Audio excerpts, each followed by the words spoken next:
ਸ਼ੇਰੇ ਪੰਜਾਬ ਰਣਜੀਤ ਸਿੰਘ ਦੇ ਪਰਿਵਾਰ ਦੇ ਬਾਰੇ ਇੱਕ ਦਾਅਵਾ ਕੀਤਾ ਜਾਂਦਾ ਹੈ। ਕੁਝ ਇਤਿਹਾਸਕਾਰਾਂ ਨੇ ਵੀ ਕੀਤਾ ਤੇ ਲੋਕ ਰਵਾਇਤ ਪ੍ਰਚਲਿਤ ਲੋਕਾਂ ਦੀ ਇੱਕ ਆਪਾਂ ਕਹਿ ਲਓ ਵੀ ਮੂੰਹ ਭਾਖਿਆ ਵੀ ਹੈ।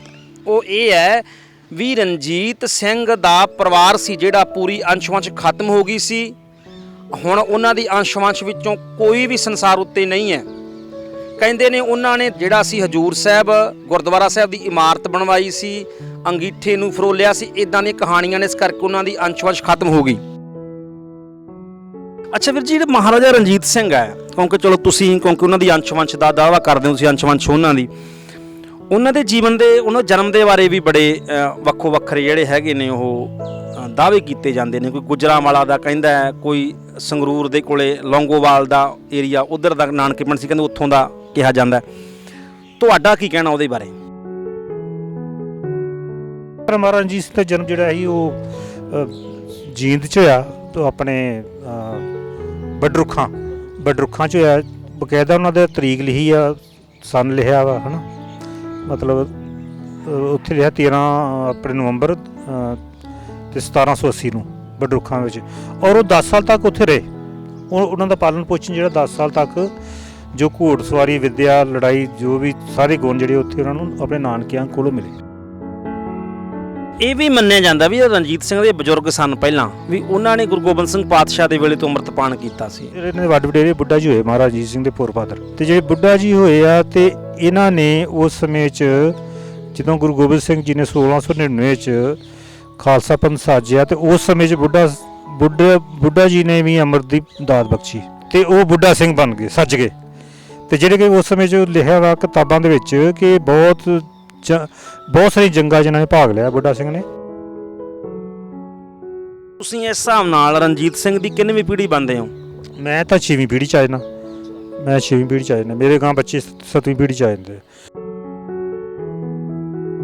ਮੈਂ ਦਾਅਵਾ ਕਿਉਂ ਕਰਦਾ ਵਾਂ? ਕਿਉਂਕਿ ਮੇਰੇ ਕੋਲ ਗੌਰਮੈਂਟ ਰਿਕਾਰਡ ਆ। ਫਿਰ ਰਿਕਾਰਡ ਜਿਹੜਾ ਬ੍ਰਿਟਿਸ਼ ਨੇ ਬਹੁਤ ਵਧੀਆ ਤਰੀਕੇ ਨਾਲ ਉਹਨੂੰ ਸੰਭਾਲ ਕੇ ਰੱਖਿਆ, ਬਣਾਇਆ ਤਰੀਕੇ ਨਾਲ, ਹੈ ਨਾ। ਬਟ ਜੇ ਮੈਂ ਇਹ ਆਖਾਂ, ਮੈਨੂੰ ਇਹਦੇ ਵਿੱਚ ਖੁਸ਼ੀ ਪ੍ਰਗਟ ਹੋਏਗੀ ਕਿ ਜੇ ਬ੍ਰਿਟਿਸ਼ ਨੇ ਲਿਖਤਾ ਵਾ ਕਿ ਰਤਨ ਸਿੰਘ ਜਿਹੜਾ ਮਹਾਰਾਜਾ ਰਣਜੀਤ ਸਿੰਘ ਦੀ ਦੂਸਰੀ ਪੀੜ੍ਹੀ 'ਚੋਂ ਦੂਸਰੀ ਪਤਨੀ ਦੇ ਪੇਟ ਤੋਂ ਪੈਦਾ ਹੋਇਆ ਸੀ, ਤਾਂ ਫਿਰ ਤਾਂ ਸਾਡਾ ਕੋਈ ਨੂੰ ਤੇ ਹੱਕ ਬਣਦਾ ਵਾ। ਇਹਨਾਂ ਨੇ ਜਾਣਬੁੱਝ ਕੇ ਨਾ ਪਰਿਵਾਰਾਂ ਨੂੰ ਖਤਮ ਕਰਨ ਬਾਰੇ ਇਹਨਾਂ ਮਤਲਬ ਕਹਾਣੀਆਂ ਘੜੀਆਂ ਗਈਆਂ ਕਿ ਅੱਜ ਤੱਕ ਇਹ ਹੁੰਦਾ ਰਿਹਾ ਕਿ ਜ਼ਿਆਦਾ ਉੱਧਰ ਲਾਹੌਰ ਦੇ ਵਿੱਚ ਹੀ ਇਹਨਾਂ ਦਾ ਗੁਣਗਾਨ ਹੁੰਦਾ ਰਹੇ।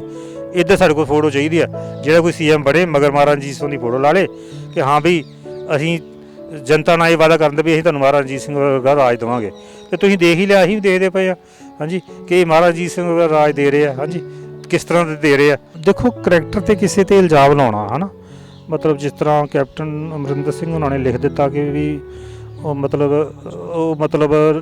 ਆਪਣੀ ਮਾਂ ਦੇ ਕਮਰੇ 'ਚ ਦੇਖਿਆ ਗਿਆ ਉਹਦੇ ਦੀਵਾਨ ਨੂੰ, ਅਤੇ ਉਹ ਵੀ ਦੇਖੋ, ਉਹ ਵੀ ਕੈਪਟਨ ਅਮਰਿੰਦਰ ਸਿੰਘ ਉਹਨਾਂ ਦੇ ਵੱਡ ਵਡੇਰਿਆਂ ਦੀ ਕੁਛ ਨਾ ਕੁਛ ਤਾਂ ਲੱਗਦੀ ਸੀ ਨਾ।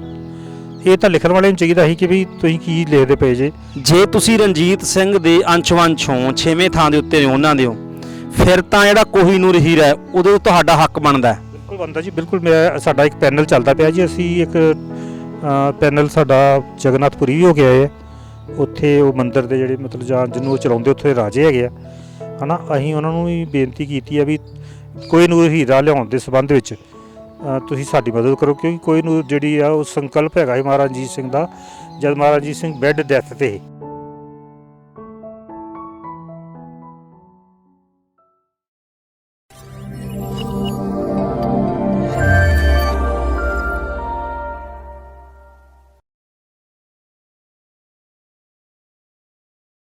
ਸਤਿ ਸ੍ਰੀ ਅਕਾਲ ਜੀ, ਪੰਜਾਬ ਨਿਊਜ਼ ਦੇਖ ਰਹੇ ਹੋ ਤੇ ਮੈਂ ਹਾਂ ਸੁਖਬੀਰ ਸਿੰਘ ਚੈਣਾ। ਦਰਸ਼ਕੋ, ਇਸ ਸਮੇਂ ਅਸੀਂ ਬੈਠੇ ਹੋਏ ਹਾਂ ਰਾਮ ਬਾਗ ਅੰਮ੍ਰਿਤਸਰ ਸਾਹਿਬ ਦੀ ਧਰਤੀ ਦੇ ਉੱਪਰ। ਇਹਨੂੰ ਆਮ ਤੌਰ ਦੇ ਉੱਤੇ ਜਿਹੜੇ ਲੋਕ ਨੇ ਉਹ ਕੰਪਨੀ ਬਾਗ ਕਹਿੰਦੇ ਨੇ। ਅਸਲ ਦੇ ਵਿੱਚ ਸ਼ੇਰੇ ਪੰਜਾਬ ਮਹਾਰਾਜਾ ਰਣਜੀਤ ਸਿੰਘ ਦਾ ਇਹ ਗਰਮੀਆਂ ਦੇ ਵਿੱਚ ਛੁੱਟੀਆਂ ਕੱਟਣ ਦੀ ਰਿਹਾਇਸ਼ ਸੀ। ਲਗਭਗ 1826 ਤੋਂ ਲੈ ਕੇ 31 ਤੱਕ ਦੱਸਿਆ ਜਾਂਦਾ ਹੈ ਕਿ ਇਸ ਦੀ ਉਸਾਰੀ ਕਰਵਾਈ ਸੀ ਸ਼ੇਰੇ ਪੰਜਾਬ ਮਹਾਰਾਜਾ ਰਣਜੀਤ ਸਿੰਘ ਨੇ। ਇੱਥੇ ਉਹ ਆਉਂਦੇ ਸਨ ਔਰ ਗੁਰੂ ਰਾਮਦਾਸ ਸਾਹਿਬ ਪਾਤਸ਼ਾਹ ਜੀ ਨੂੰ ਸਮਰਪਿਤ ਹੋ ਕੇ ਉਹਨਾਂ ਨੇ ਇਹ ਬਾਗ ਲਗਵਾਇਆ ਸੀ। ਇਹਨੂੰ ਕਹਿੰਦੇ ਸੀ ਰਾਮ ਬਾਗ। ਅੱਜ ਤੁਹਾਨੂੰ ਸ਼ੇਰੇ ਪੰਜਾਬ ਮਹਾਰਾਜਾ ਰਣਜੀਤ ਸਿੰਘ ਦੇ ਜੀਵਨ ਦੇ ਬਾਰੇ, ਉਹਨਾਂ ਦੇ ਪਰਿਵਾਰ ਦੇ ਬਾਰੇ ਅਹਿਮ ਜਾਣਕਾਰੀ ਤੁਹਾਨੂੰ ਦੇ ਰਹੇ ਹਾਂ, ਜਿਹੜੀ ਅੱਜ ਤੋਂ ਪਹਿਲਾਂ ਤੁਸੀਂ ਨਾ ਕਦੇ ਸੁਣੀ ਹੋਣੀ ਆ, ਨਾ ਕਦੇ ਦੇਖੀ ਹੋਣੀ ਹੈ। ਸ਼ੇਰੇ ਪੰਜਾਬ ਰਣਜੀਤ ਸਿੰਘ ਦੇ ਪਰਿਵਾਰ ਦੇ ਬਾਰੇ ਇੱਕ ਦਾਅਵਾ ਕੀਤਾ ਜਾਂਦਾ ਹੈ, ਕੁਝ ਇਤਿਹਾਸਕਾਰਾਂ ਨੇ ਵੀ ਕੀਤਾ ਤੇ ਲੋਕ ਰਵਾਇਤ ਪ੍ਰਚਲਿਤ ਲੋਕਾਂ ਦੀ ਇੱਕ ਆਪਾਂ ਕਹਿ ਲਓ ਵੀ ਮੂੰਹ ਭਾਖਿਆ ਵੀ ਹੈ। ਉਹ ਇਹ ਹੈ ਵੀ ਰਣਜੀਤ ਸਿੰਘ ਦਾ ਪਰਿਵਾਰ ਸੀ ਜਿਹੜਾ ਪੂਰੀ ਅੰਸ਼-ਵੰਸ਼ ਖਤਮ ਹੋ ਗਈ ਸੀ, ਹੁਣ ਉਹਨਾਂ ਦੀ ਅੰਸ਼-ਵੰਸ਼ ਵਿੱਚੋਂ ਕੋਈ ਵੀ ਸੰਸਾਰ ਉੱਤੇ ਨਹੀਂ ਹੈ। ਕਹਿੰਦੇ ਨੇ ਉਹਨਾਂ ਨੇ ਦਰਬਾਰ ਜਿਹੜਾ ਸੀ ਹਜੂਰ ਸਾਹਿਬ ਗੁਰਦੁਆਰਾ ਸਾਹਿਬ ਦੀ ਇਮਾਰਤ ਬਣਵਾਈ ਸੀ, ਅੰਗੀਠੇ ਨੂੰ ਫਰੋਲਿਆ ਸੀ, ਇਦਾਂ ਦੀਆਂ ਕਹਾਣੀਆਂ ਨੇ, ਇਸ ਕਰਕੇ ਉਹਨਾਂ ਦੀ ਅੰਸ਼-ਵੰਸ਼ ਖਤਮ ਹੋ ਗਈ। ਪਰ ਅੱਜ ਅਸੀਂ ਤੁਹਾਨੂੰ ਇੱਕ ਐਸੇ ਸ਼ਖਸ ਨਾਲ ਬਣਾਉਣ ਜਾ ਰਹੇ ਹਾਂ ਜਿਨ੍ਹਾਂ ਦਾ ਇਹ ਦਾਅਵਾ ਹੈ ਵੀ ਉਹ ਸ਼ੇਰੇ ਪੰਜਾਬ ਰਣਜੀਤ ਸਿੰਘ ਦੀ ਅੰਸ਼-ਵੰਸ਼ ਨੇ। ਇਧਰਲੇ ਪਾਸੇ ਮੇਰੇ ਤੁਸੀਂ ਬੈਠੇ ਸ਼ਖਸ ਨੂੰ ਦੇਖ ਰਹੇ ਹੋ, ਡਾਕਟਰ ਜਸਵਿੰਦਰ ਸਿੰਘ ਜੀ, ਸ਼ੁਕਰ ਚੱਕੀਆ। ਸੋ ਇਹਨਾਂ ਦਾ ਦਾਅਵਾ ਹੈ ਵੀ ਇਹ ਸ਼ੇਰੇ ਪੰਜਾਬ ਮਹਾਰਾਜਾ ਰਣਜੀਤ ਸਿੰਘ ਦੀ ਅੰਸ਼-ਵੰਸ਼ ਦੇ ਵਿੱਚੋਂ ਨੇ। ਕਿਵੇਂ ਅੰਸ਼-ਵੰਸ਼ ਦੇ ਵਿੱਚੋਂ ਨੇ, ਕਿਵੇਂ ਇਹਨਾਂ ਦੀ ਲੜੀ ਜੁੜਦੀ ਹੈ, ਔਰ ਸ਼ੇਰੇ ਪੰਜਾਬ ਰਣਜੀਤ ਸਿੰਘ ਦੇ ਪਰਿਵਾਰ ਬਾਰੇ ਅਹਿਮ ਜਾਣਕਾਰੀਆਂ ਤੁਹਾਡੇ ਨਾਲ ਅੱਜ ਸਾਂਝੀਆਂ ਕਰਨੀਆਂ ਨੇ। ਇਹਨਾਂ ਦੇ ਕੋਲੋਂ ਜਾਣਕਾਰੀ ਲੈਣੀ ਹੈ ਤੇ ਇਹਨਾਂ ਦਾ ਦਾਅਵਾ ਕਿੰਨਾ ਕੁ ਮਜ਼ਬੂਤ ਹੈ, ਕੀ ਸਬੂਤ ਨੇ, ਉਹ ਸਭ ਤੁਹਾਡੇ ਸਾਹਮਣੇ ਰੱਖ ਦੇਣੇ ਨੇ। ਆਓ ਸਭ ਤੋਂ ਪਹਿਲਾਂ ਡਾਕਟਰ ਸਾਹਿਬ ਦਾ ਸਵਾਗਤ ਕਰਦੇ ਹਾਂ। ਹਾਂਜੀ ਵੀਰ ਜੀ, ਸਵਾਗਤ ਹੈ ਜੀ, ਸਤਿ ਸ੍ਰੀ ਅਕਾਲ ਜੀ। ਸਿੰਘ ਜੀ ਸਤਿ ਸ੍ਰੀ ਅਕਾਲ। ਧੰਨਵਾਦ ਤੁਹਾਡੇ ਚੈਨਲ ਦਾ ਕਿ ਤੁਸੀਂ ਬਹੁਤ ਵੱਡਾ ਐਫਰਟਸ ਕੀਤਾ ਕਿ ਚਲੋ ਕਿ ਮਹਾਰਾਜਾ ਰਣਜੀਤ ਸਿੰਘ ਦੇ ਪਰਿਵਾਰ ਬਾਰੇ ਜਾਣਕਾਰੀ ਲੈਣ ਲਈ ਦਿਲੋਂ ਧੰਨਵਾਦੀ ਮੈਂ ਤੁਹਾਡਾ। ਕਾਇਲ ਮੈਂ ਤੁਹਾਡਾ ਕਿ ਚਲੋ ਕਿਸੇ ਨਾ ਕਿਸੇ ਨੇ ਇੰਨੀ ਹਿੰਮਤ ਕੀਤੀ, ਡੇਰਤਾ ਕੀਤਾ ਕਿ ਚਲੋ ਯਾਰ ਪਰਿਵਾਰਾਂ ਨੂੰ ਮਿਲੀਏ। ਕਿੱਥੇ ਚੱਲ ਗਏ ਸਾਰੇ ਪਰਿਵਾਰ? ਹਾਂਜੀ, ਮਤਲਬ ਕੋਈ ਜ਼ਰੂਰੀ ਨਹੀਂ ਹੈ ਕਿ ਸਾਰੇ ਪਰਿਵਾਰ ਹੀ ਖਤਮ ਹੋ ਗਏ, ਐਡੀ ਵੱਡੀ ਸਲਤਨਤ ਸੀ। ਹਾਂਜੀ, ਤੇ ਬਾਕੀ ਠੀਕ ਹੈ, ਤੁਸੀਂ ਪੁੱਛੋ ਸਵਾਲ ਮੈਨੂੰ, ਮੈਂ ਤੁਹਾਨੂੰ ਜਵਾਬ ਦੇਵਾਂਗਾ। ਅੱਛਾ ਵੀਰ ਜੀ, ਜੇ ਤੁਹਾਡਾ ਇਹ ਦਾਅਵਾ ਹੈ ਵੀ ਤੁਸੀਂ ਰਣਜੀਤ ਸਿੰਘ ਦੀ ਅੰਸ਼-ਵੰਸ਼ ਵਿੱਚੋਂ ਹੈ ਤੇ ਮਹਾਰਾਜਾ ਰਣਜੀਤ ਸਿੰਘ ਦੀਆਂ ਬਹੁਤ ਸਾਰੀਆਂ ਰਾਣੀਆਂ ਸੀ, ਗਿਣਤੀ ਵੱਖੋ ਵੱਖਰੀ ਹੈ, ਤੁਸੀਂ ਉਹ ਦਾਅਵਾ ਕਿਸ ਤਰੀਕੇ ਨਾਲ ਕਰਦੇ ਹੋ? ਨਹੀਂ, ਸਾਡੀ ਆਪਣੀ ਇੱਕ ਵੱਖਰੀ ਸਟੇਟ ਹੈਗੀ ਸ਼ੁਰੂ ਤੋਂ ਹੀ। ਮਹਾਰਾਜਾ ਰਣਜੀਤ ਸਿੰਘ ਦਾ ਜਿਹੜੇ ਲੜਕੇ ਸੀ ਨਾ, ਮਤਲਬ ਰਤਨ ਸਿੰਘ, ਕਮਾਂਡਰ ਰਤਨ ਸਿੰਘ, ਬਕਾਇਦਾ ਮਹਾਰਾਜਾ ਰਣਜੀਤ ਸਿੰਘ ਨੇ ਉਹਨਾਂ ਨੂੰ ਇੱਥੇ ਮਹਿਣੀਆਂ ਕੁਹਾਰਾਂ ਤੇ ਜਗਤਪੁਰ ਸਿੱਖਾਂ ਦੇ ਵਿੱਚ, ਜਿਹੜੀ ਤੁਸੀਂ ਦਾਅਵਾ ਕਰਦੇ ਹੋ ਅੰਸ਼-ਵੰਸ਼ ਦਾ, ਉਹ ਕਿਹੜੀ ਰਾਣੀ ਚੋਂ ਸੀ? ਹਾਂ, ਉਹ ਬਕਾਇਦਾ ਉੱਥੇ ਮਤਲਬ ਜ਼ਮੀਨ ਤੇ ਜਗੀਰਾਂ ਗਿਫਟ ਕੀਤੀਆਂ ਗਈਆਂ ਮਹਾਰਾਜਾ ਰਣਜੀਤ ਸਿੰਘ ਵੱਲੋਂ। ਇੱਕ ਹਿਸਾਬ ਦੀ ਸਾਨੂੰ ਵਿਰਾਸਤ ਆਈ ਮਹਾਰਾਜਾ ਰਣਜੀਤ ਸਿੰਘ ਦੀ।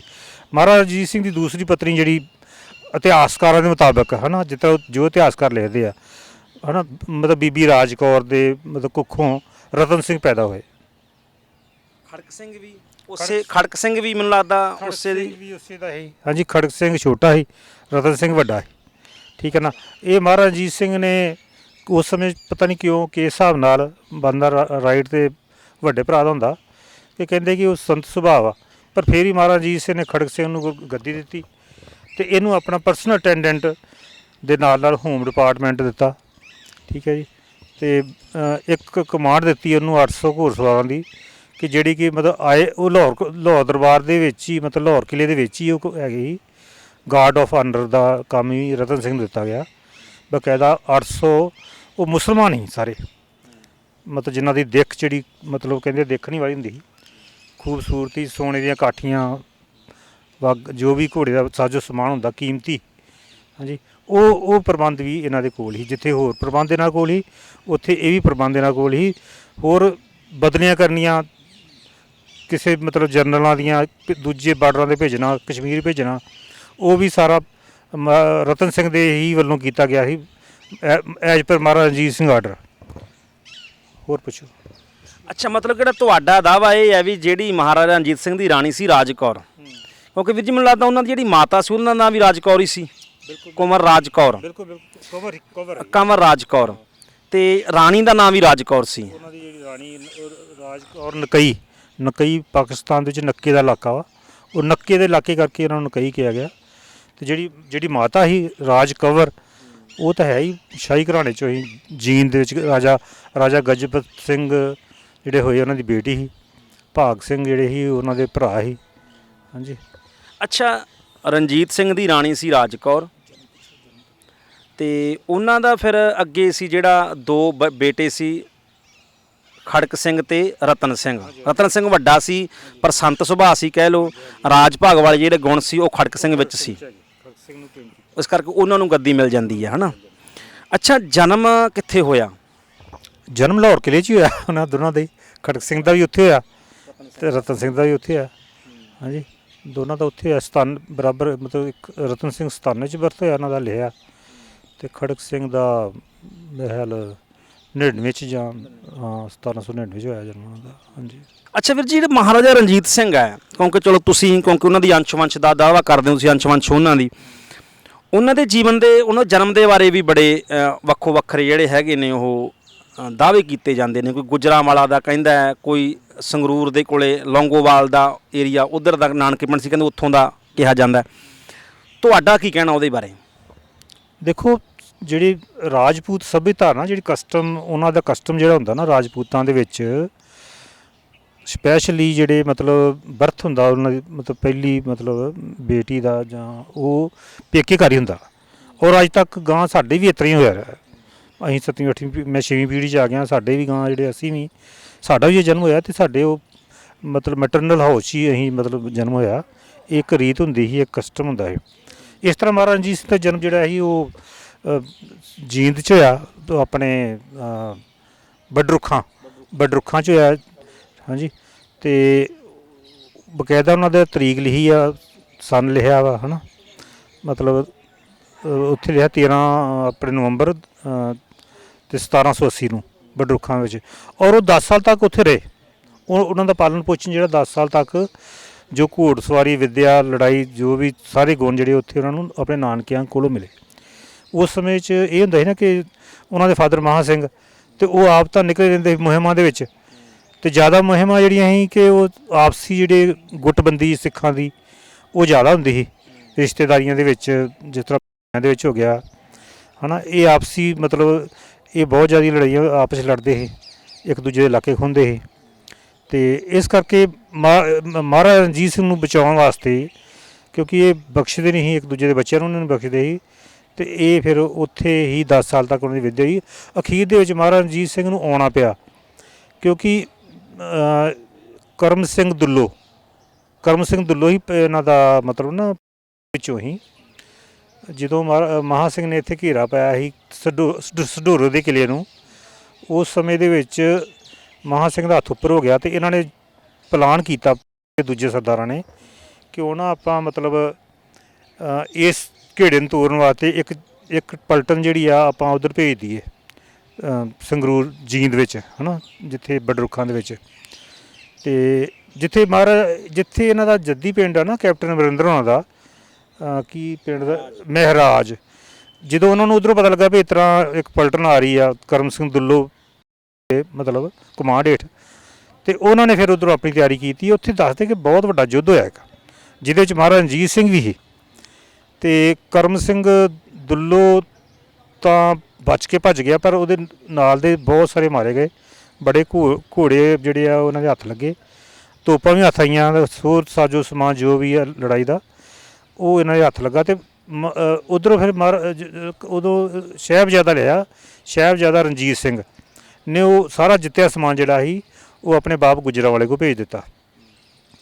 ਤੇ ਕੁਝ ਸਮੇਂ ਬਾਅਦ ਮਹਾਂ ਸਿੰਘ ਦੀ ਡੈਥ ਹੋ ਜਾਂਦੀ ਹੈ, ਬਿਮਾਰ, ਉੱਥੇ ਜਦੋਂ ਕਿਲੇ ਨੂੰ ਘੇਰਾ ਪਾਇਆ ਹੁੰਦਾ, ਵਾਪਸ ਆਉਂਦਾ ਬਿਮਾਰ ਹੋ ਜਾਂਦਾ, ਤੇ ਉਹਦੀ ਡੈਥ ਹੋ ਜਾਂਦੀ ਹੈ।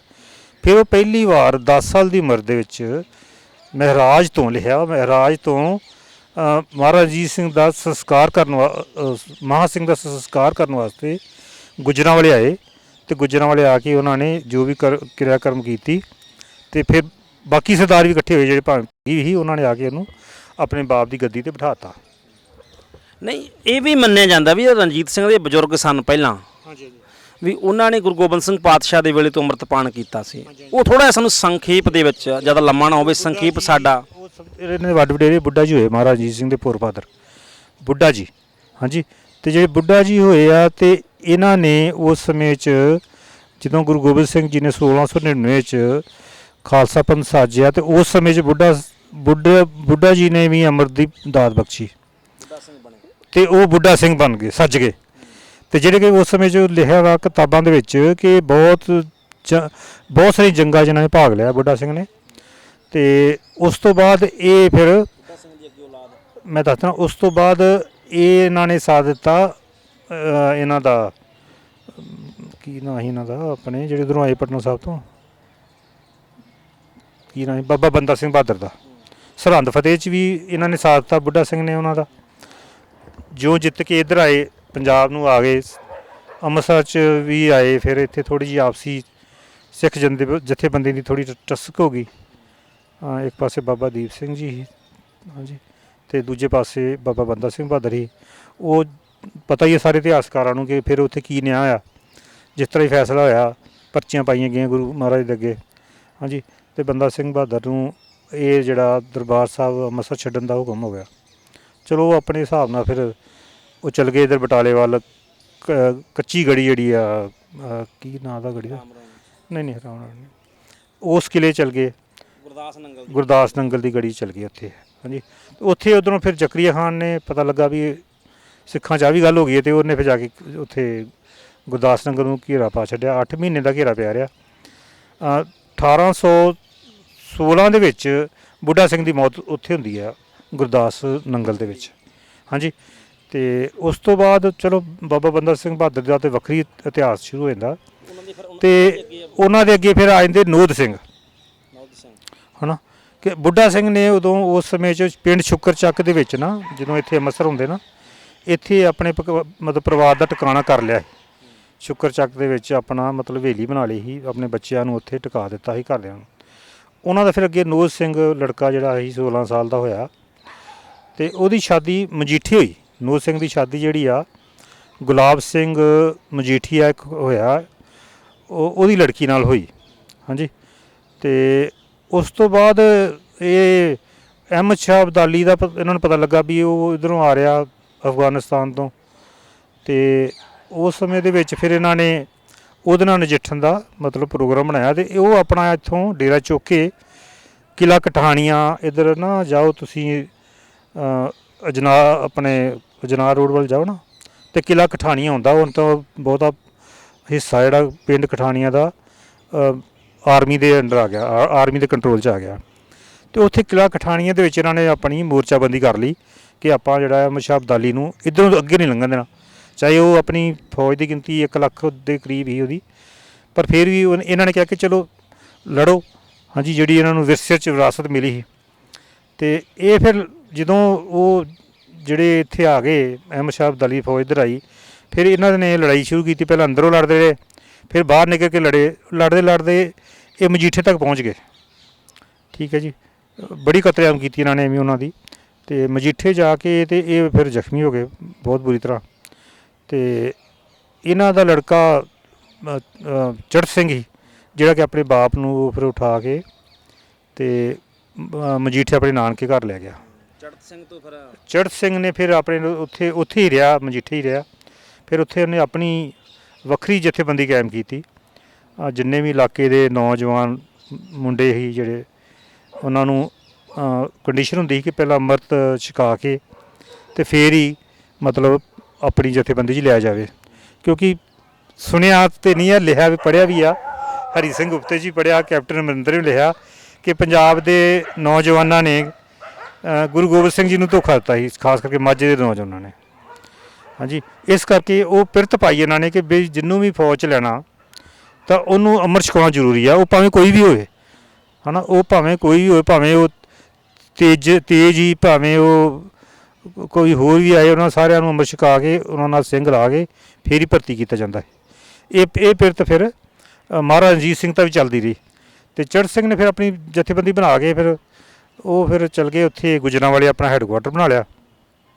ਫਿਰ ਉੱਥੋਂ ਉਹਨਾਂ ਆਪਣੀਆਂ ਗਤੀਵਿਧੀਆਂ ਸ਼ੁਰੂ ਕੀਤੀਆਂ ਜਿਹੜੀਆਂ ਕਿ ਚੱਲਦੀ ਰਹੀਆਂ ਗਾਂਹ ਤੱਕ ਅਤੇ ਉਹਨਾਂ ਦੀ ਜਿਹੜੀ ਚੜ੍ਹਤ ਸਿੰਘ ਦੀ ਮੌਤ ਜਿਹੜੀ ਹੋਈ ਉਹ ਭੰਗੀਆਂ ਦੁਆਰਾ ਹੀ ਮਤਲਬ ਇੱਕ ਬੰਦੂਕ ਭੇਜੀ ਗਈ ਚੈੱਕ ਕਰਨ ਵਾਸਤੇ ਜਿਹਦੀ ਕਿ ਬੈਰਲ ਜਿਹੜੀ ਸੀ ਨਾ ਨਾਲੀ ਜਿਹੜੀ ਮਤਲਬ ਉਹ ਕਮਜ਼ੋਰ ਸੀ ਅਤੇ ਜਦੋਂ ਇਹ ਚੜ੍ਹਤ ਸਿੰਘ ਨੇ ਚੈੱਕ ਮਤਲਬ ਚਲਾਉਣ ਦੀ ਕੋਸ਼ਿਸ਼ ਕੀਤੀ ਤਾਂ ਉਹ ਨਾਲੀ ਫਟ ਗਈ ਮਤਲਬ ਕੌਨਸੀਪਰੇਸੀ ਕਰ ਗਏ ਨਾ ਉਹ ਫਿਰ ਉਹਦੇ ਸ਼ਰੇ ਮੱਥੇ 'ਚ ਵੱਜੇ ਚੜ੍ਹਤ ਸਿੰਘ ਦੀ ਅਤੇ ਉਹ ਡੈਥ ਹੋ ਗਈ ਉਹਨਾਂ ਦੀ ਪਰ ਲਿਖਿਆ ਕਿ ਚੜ੍ਹਤ ਸਿੰਘ ਬਰਛੇ ਦਾ ਧਣੀ ਜਿਸ ਤਰ੍ਹਾਂ ਮਤਲਬ ਆਪਾਂ ਪੜ੍ਹਦੇ ਰਹੇ ਹਾਂ ਕਿ ਮਹਾਂਭਾਰਤ ਵਿੱਚ ਯੁਧਿਸ਼ਟਰ ਜਿਹੜਾ ਸੀ ਉਹ ਬਰਛੇ ਦਾ ਧਣੀ ਸੀ, ਅਰਜਨ ਜਿਹੜਾ ਸੀ ਉਹ ਤੀਰ ਕਮਾਨ ਦਾ ਧਣੀ ਸੀ, ਤੇ ਭੀਮ ਜਿਹੜਾ ਗਦੇ ਦਾ ਧਣੀ ਸੀ, ਸਹਿਦੇਵ ਯੁਧਿਸ਼ਠਰ ਜਿਹੜੇ ਸੀ ਇਹ ਵੱਖਰੇ ਵੱਖਰੇ ਤਲਵਾਰਾਂ ਦੇ ਧਣੀ ਸੀ। ਇਸ ਤਰ੍ਹਾਂ ਇਹਦੀ ਬਹੁਤ ਉਸਤਤ ਹੋਈ ਆ ਉਮਦਾ ਤਾਰੀਖ ਦੇ ਵਿੱਚ ਕਿ ਚੜ੍ਹ ਸਿੰਘ ਜਿਹੜਾ ਸੀ ਇਹ ਬਰਛੇ ਦਾ ਧਣੀ ਸੀ। ਬਰਛਾ ਜਦੋਂ ਇਹਦੇ ਹੱਥ ਆ ਜਾਂਦਾ ਸੀ ਨਾ ਤੇ ਇਹ ਦੁਸ਼ਮਣ ਨੂੰ ਲਾਗੇ ਨਹੀਂ ਲੱਗਣ ਦਿੰਦਾ, ਜਿਹੜਾ ਘੁਮਾਉਂਦੇ ਨਾ ਬਰਛਾ ਲੋਹੇ ਦਾ, ਤੇ ਇਹ ਲਾਗੇ ਨਹੀਂ ਲੱਗਣ ਦਿੰਦਾ ਹੈ। ਤੇ ਉਸ ਤੋਂ ਬਾਅਦ ਫਿਰ ਡੈਥ ਤੋਂ ਬਾਅਦ ਫਿਰ ਮਹਾਂ ਸਿੰਘ ਆ ਗਏ। ਮਹਾਂ ਸਿੰਘ ਨੇ ਫਿਰ ਆਪਣਾ ਹਾਂਜੀ ਆਪਣਾ ਦਬਦਬਾ ਕਾਇਮ ਕੀਤਾ ਜੋ ਜਿਸ ਤਰ੍ਹਾਂ ਵੀ ਹੋ ਸਕਦਾ ਸੀ, ਤੇ ਉਹ ਵੀ ਫਿਰ ਇਸ ਤਰ੍ਹਾਂ ਹੀ ਜ਼ਿਆਦਾਤਰ ਸਿੱਖ ਤੇ ਆਪਸ 'ਚ ਹੀ ਲੜਦੇ ਰਹੇ। ਤੇ ਜਦੋਂ ਉਹ ਆ ਜਾਂਦੇ ਸੀ ਫਰੰਗੀ ਜਾਂ ਜਿਹੜੇ ਮੁਗਲ ਆ ਜਾਂਦੇ ਸੀ ਤੇ ਉਦੋਂ ਇਕੱਠੇ ਹੋ ਜਾਂਦੇ ਸੀ, ਉਦੋਂ ਉਹਦਾ ਨਾਲ ਟੱਕਰਾ ਕਰਦੇ ਸੀ, ਤੇ ਜਦੋਂ ਉੱਧਰੋਂ ਵਿਹਲੇ ਹੁੰਦੇ ਤੇ ਫਿਰ ਆਪਸ 'ਚ ਜਗੀਰਾਂ ਤੋਂ ਲੜਨ ਲੱਗ ਪੈਂਦੇ। ਅੱਛਾ ਵੀਰ ਜੀ, ਜਿਵੇਂ ਤੁਸੀਂ ਦੱਸਿਆ ਵੀ ਗੁਰੂ ਗੋਬਿੰਦ ਸਿੰਘ ਪਾਤਸ਼ਾਹ ਤੋਂ ਅੰਮ੍ਰਿਤ ਛਕਾ ਬੁੱਢਾ ਜੀ ਨੇ ਬੁੱਢਾ ਸਿੰਘ ਬਣੇ, ਨੌਧ ਸਿੰਘ ਤੋਂ ਚੜ੍ਹਤ ਸਿੰਘ ਤੋਂ ਮਹਾਂ ਸਿੰਘ ਤੇ ਰਣਜੀਤ ਸਿੰਘ। ਉਸ ਤੋਂ ਬਾਅਦ ਫਿਰ ਉਹਨਾਂ ਦੇ ਬੇਟੇ ਅੱਗੇ ਰਤਨ ਸਿੰਘ ਤੇ ਖੜਕ ਸਿੰਘ ਆਉਂਦੇ ਆ, ਤੇ ਰਤਨ ਸਿੰਘ ਸੀ ਜਿਹੜੇ ਤੁਹਾਡੇ ਬਜ਼ੁਰਗ ਸਨ। ਹਾਂਜੀ ਹਾਂਜੀ ਜਦੋਂ ਲਾਹੌਰ ਦਰਬਾਰ ਦਾ ਕਤਲੇਆਮ ਸ਼ੁਰੂ ਹੁੰਦਾ ਹੈ, ਜਿਹਦੇ 'ਚ ਖੜਕ ਸਿੰਘ ਵੀ ਮਾਰਿਆ ਜਾਂਦਾ ਹੈ, ਹੋਰ ਜਿੰਨੇ ਕਵਰਨੌਰ ਨਿਹਾਲ ਨੂੰ ਵੀ ਮਾਰ ਦਿੱਤਾ ਜਾਂਦਾ ਹੈ, ਰੋਜ਼ਾਨਾ ਹੀ ਰਣਜੀਤ ਸਿੰਘ ਦੇ ਪਰਿਵਾਰ ਦਾ ਪਸ਼ੌਰਾ ਸਿੰਘ ਨੂੰ ਮਾਰਿਆ ਜਾਂਦਾ ਹੈ, ਮੁਲਤਾਨਾ ਸਿੰਘ, ਰੋਜ਼ਾਨਾ ਹੀ ਕਿਤੇ ਨਾ ਕਿਤੇ ਖਬਰਾਂ ਆਉਂਦੀਆਂ ਸੀ ਰਣਜੀਤ ਸਿੰਘ ਦੇ ਪਰਿਵਾਰ ਦਾ ਕਤਲ ਰੋਜ਼ਾਨਾ ਕਿਤੇ ਨਾ ਕਿਤੇ ਹੋ ਰਿਹਾ ਸੀ। ਜਿਹੜੇ ਤੁਹਾਡੀ ਮਾਤਾ ਸੀ ਜਾਂ ਰਤਨ ਸਿੰਘ ਸੀ ਤੁਹਾਡਾ ਬਜ਼ੁਰਗ ਸੀ, ਰਤਨ ਸਿੰਘ ਫਿਰ ਕਿਵੇਂ ਬਚੇ? ਨਹੀਂ ਬਚੇ, ਉਹ ਵੀ ਮਾਰ ਦਿੱਤੇ ਗਏ, ਉਹ ਬੁੱਧੂ ਦੇ ਆਵੇ ਤੇ ਮਾਰ ਦਿੱਤੇ ਗਏ। ਜਦੋਂ ਮਤਲਬ ਜਿੰਦਾ ਨੂੰ ਸੱਦਿਆ ਜਿਹੜੀ ਡੋਗਰਾ ਪੰਚਾਇਤ ਨੇ, ਤੇ ਨਾਲ ਵਿੱਚ ਥੋੜ੍ਹੀ ਜੀ ਖਾਲਸਾ ਪੰਚਾਇਤਾਂ ਬਣ ਗਈਆਂ ਉਦੋਂ ਆਪੋ ਆਪਣੀ ਜਥੇਬੰਦੀ, ਜਿਸ ਤਰ੍ਹਾਂ ਅੱਜ ਕੱਲ੍ਹ ਜ਼ਿਆਦੀਆਂ ਪੰਚਾਇਤਾਂ ਸਾਨੂੰ ਨਜ਼ਰ ਆਉਂਦੀਆਂ, ਉਸ ਸਮੇਂ ਦੇ ਵਿੱਚ ਹੀ ਹਾਂਜੀ ਉਹ ਡੋਗਰਾ ਪੰਚਾਇਤ ਹੀ ਉਹਨਾਂ ਨੇ ਕੁਛ ਖਾਲਸਾ ਜਿਹੜੇ ਸਤਲੁਜ ਕ੍ਰੋਸ ਤੋਂ ਅਗਲੇ ਪਾਸੇ ਦੇ ਜਿਹੜੇ ਉਹ ਹੈ ਨਾ ਭਰਤੀ ਕੀਤੀ, ਉਹਨਾਂ ਨਾਲ ਲੈ ਕੇ ਤੇ ਇਹਨੂੰ ਜਵਾਹਰ ਸਿੰਘ ਨੂੰ ਸੱਦਿਆ। ਜਵਾਹਰ ਸਿੰਘ ਨੇ ਕਿਉਂਕਿ ਪਸ਼ੌਰਾ ਸਿੰਘ ਦਾ ਕਤਲ ਕਰਾਇਆ ਅਟਕ ਦੇ ਵਿੱਚ, ਤੇ ਮਤਲਬ ਗੱਲ ਵੀ ਠੀਕ ਸੀ ਕਿ ਵੀ ਮਤਲਬ ਮਹਾਰਾਜਾ ਰਣਜੀਤ ਸਿੰਘ ਦੇ ਪਰਿਵਾਰ ਦਾ ਨੁਕਸਾਨ ਕਰਨਾ। ਉੱਥੇ ਜਿੰਦਾ ਨੇ ਰਤਨ ਸਿੰਘ ਨੂੰ ਬੇਨਤੀ ਕੀਤੀ ਕਿ ਅਗਰ ਤੁਸੀਂ ਮਤਲਬ ਨਾਲ ਚੱਲੋ ਤਾਂ ਹੋ ਸਕਦਾ ਸਾਡਾ ਬਚਾਅ ਹੋ ਜੇ, ਮੇਰੇ ਭਰਾ ਦਾ ਬਚਾਅ ਹੋ ਜੇ, ਜਵਾਹਰ ਸਿੰਘ ਦਾ ਬਚਾਅ ਹੋ ਜੇ। ਤੇ ਫਿਰ ਚਲੋ ਜਾਣਾ ਹੀ ਪੈਣਾ ਸੀ ਕਿਉਂਕਿ ਹੁਣ ਦਲੀਪ ਸਿੰਘ ਨੂੰ ਰਾਜਾ ਘੋਸ਼ਿਤ ਕਰਤਾ ਹੈ। ਤੇ ਇਹ ਗਏ ਫਿਰ ਉੱਥੇ ਇਹਨਾਂ ਨੇ ਪਹਿਲਾਂ ਉਹਦੇ ਦਲੀਪ ਸਿੰਘ ਦੇ ਮਾਮੇ ਨੂੰ ਹੈ ਨਾ ਪਹਿਲਾਂ ਉਹਨੂੰ ਬੜੇ ਪਿਆਰ ਨਾਲ ਸੱਦਿਆ, ਠੀਕ ਹੈ ਨਾ, ਬਟ ਹਾਥੀ ਨੂੰ ਬਹਿਣ ਦਾ ਹੁਕਮ ਦਿੱਤਾ ਕਿ ਮੁਹਾਵਤ ਨੂੰ ਕਿਹਾ ਗਿਆ ਹਾਥੀ ਨੂੰ ਬਿਠਾਓ, ਤੇ ਉਸ ਤੋਂ ਬਾਅਦ ਉਹਨਾਂ ਨੇ ਗੋਲੀਆਂ ਮਾਰ ਦਿੱਤੀਆਂ ਉਹਨੂੰ ਸਿੱਧੀਆਂ ਸੰਗੀਨਾਂ ਮਾਰ ਕੇ, ਤੇ ਇੱਕ ਗੋਲੀ ਰਤਨ ਸਿੰਘ ਦੇ ਵੱਜ ਜਾਂਦੀ ਹੈ। ਹਾਂ, ਮੈਂ ਇਹ ਸਮਝਦਾ ਸੀ ਵੀ ਜਿਹੜਾ ਰਤਨ ਸਿੰਘ ਸੀ ਤੁਹਾਡੇ ਬਜ਼ੁਰਗ ਸਨ ਜਿਹੜੇ ਰਣਜੀਤ ਸਿੰਘ ਦੇ ਬੇਟੇ, ਉਹਨਾਂ ਦੀ ਮੌਤ ਆ ਜਿਹੜੀ ਉਹ ਕਿੱਥੇ ਹੁੰਦੀ ਆ? ਉਹਦੇ ਆਵੇ ਤੇ ਉੱਥੇ ਹੋਈ ਜਿੱਥੇ ਦਲੀਪ ਸਿੰਘ ਦੇ ਮਾਮੇ ਨੂੰ ਮਤਲਬ ਮਾਰਿਆ, ਉੱਥੇ ਹੀ ਰਤਨ ਜਵਾਹਰ ਸਿੰਘ ਦੇ ਨਾਲ ਹੀ ਬੁੱਧੂ ਦੇ ਆਵੇ ਦੇ ਉੱਪਰ ਲਾਹੌਰ ਰਤਨ ਸਿੰਘ ਦਾ ਵੀ ਕਤਲ ਕੀਤਾ ਜਾਂਦਾ ਹੈ ਡੋਗਰਿਆਂ ਦੇ ਵੱਲੋਂ। ਅੱਛਾ, ਰਤਨ ਸਿੰਘ ਦੀ ਅੱਗੇ ਫਿਰ ਅੰਸ਼ ਕਿਸੇ ਤੱਕ ਪਹੁੰਚਦੀ, ਤੁਹਾਡੇ ਤੱਕ ਕਿਵੇਂ ਪਹੁੰਚਦੀ ਆ? ਦੋ ਵਾਈਫਸ ਹੈਗੀਆਂ, ਉਹ ਤਾਂ ਪਹਿਲਾਂ ਹੀ ਇਹ ਡੈਥ ਹੁੰਦੀ ਹੈ ਇਹਨਾਂ ਦੀ 1945 'ਚ ਹਾਂਜੀ। ਤੇ ਇਹਨਾਂ ਨੇ ਪਹਿਲਾਂ ਹੀ ਮਹਾਰਾਜਾ ਰਣਜੀਤ ਸਿੰਘ ਨੇ 1825 ਦੇ ਵਿੱਚ ਰਤਨ ਸਿੰਘ ਨੂੰ ਕਿਲ੍ਹਾ ਮਹਿਣੀਆਂ ਕਹਾਰਾਂ ਤੇ ਕਿਲ੍ਹਾ ਜਗਤਪੁਰ ਬਾਜ਼ਾਰ ਦੇ ਵਿੱਚ 2 ਕਿਲ੍ਹੇ ਬਣਾ ਕੇ ਤੇ ਜ਼ਮੀਨਾਂ ਤੇ ਜਗੀਰਾਂ ਗਿਫਟ ਕਰ ਦਿੱਤੀਆਂ ਗਈਆਂ ਸੀ। ਪਹਿਲਾਂ ਹੀ ਲਿਖਤ ਹੋ ਗਈ, ਉਹ ਪਹਿਲਾਂ ਲਿਖ ਦਿੱਤੀ ਗਈ ਕਿ ਜਨਾਨੀਆਂ ਮਤਲਬ ਉਹ ਆਪਸ ਉੱਥੇ ਵੀ ਰਹਿੰਦੀਆਂ ਸੀ ਤੇ ਲਾਹੌਰ ਵੀ ਰਹਿੰਦੀਆਂ ਸੀ ਜ਼ਿਆਦਾਤਰ, ਠੀਕ ਹੈ ਨਾ। ਨਹੀਂ, ਇੱਕ ਜਿਹੜਾ ਆਪਾਂ ਇਹਦੇ ਵੱਲ ਬਾਅਦ ਚ ਆਵਾਂਗੇ, ਪਹਿਲਾਂ ਮੈਨੂੰ ਇਹ ਦੱਸੋ, ਸਮਝਾਓ ਥੋੜ੍ਹਾ ਜਿਹਾ ਦਰਸ਼ਕਾਂ ਨੂੰ ਵੀ ਇਹ ਗੱਲ ਹੋ ਸਕਦਾ ਸਮਝ ਨਾ ਲੱਗੇ। ਰਤਨ ਸਿੰਘ ਤੋਂ ਬਾਅਦ ਰਤਨ ਸਿੰਘ ਦਾ ਵਿਆਹ ਹੋਇਆ ਸੀ, ਉਹਦੇ 2 ਰਾਣੀਆਂ ਸਨ, ਉਹ ਫਿਰ ਅੱਗੇ ਉਹ ਦੱਸੋ ਸਾਨੂੰ ਵੀ ਕਿਵੇਂ ਅੰਸ਼ ਤੁਹਾਡੇ ਤੱਕ ਕਿਵੇਂ ਪਹੁੰਚਦੀ ਆ?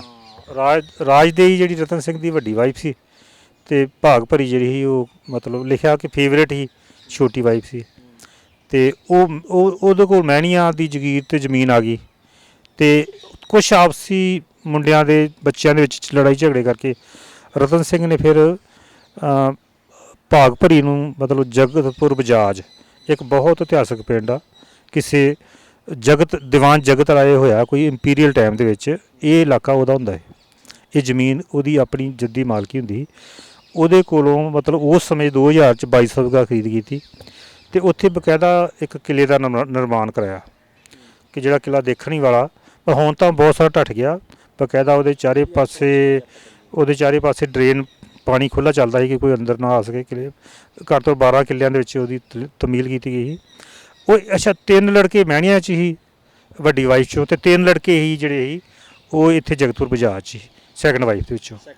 ਹਾਂ, ਜਿਨ੍ਹਾਂ ਦੇ ਵਿੱਚ ਗੁਰਦੇਵ ਸਿੰਘ, ਠਾਕਰ ਸਿੰਘ ਤੇ ਭਗਵਾਨ ਸਿੰਘ, ਇਹ 3 ਭਰਾ ਸੀ।